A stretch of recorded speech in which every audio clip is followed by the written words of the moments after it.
Ladies and gentlemen, presenting the 2011 United States Air Force Thunderbirds.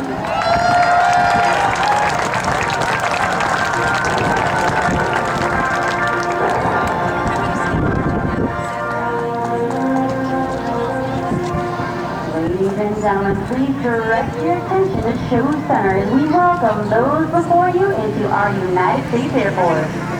And now our commander and leader, Thunderbird 1. Yes. Hello, Texas.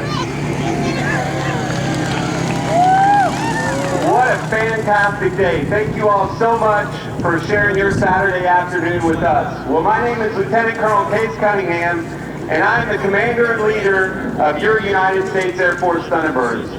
And it is our great honor to take part in this special ceremony today, where the young men and women standing behind me will soon become America's newest airmen.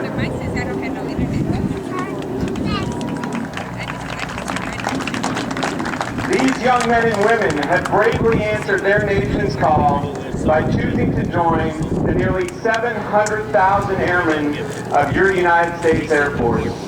By doing so, they will ensure the defense of America's most precious freedoms as they fly, fight, and win in air, space, and cyberspace. And now, as a sign of respect for their commitment to service and excellence, I ask you all to please stand as I administer the oath of enlistment. Please raise your right hand and repeat after me. I state your name. Do solemnly swear to support and defend the Constitution of the United States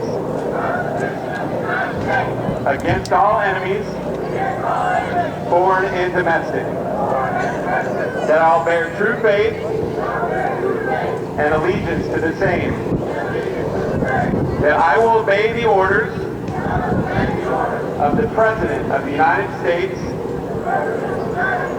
and the orders of the officers appointed over me, according to regulations and the Uniform Code of Military Justice. So help me God. How about a round of applause for America's military?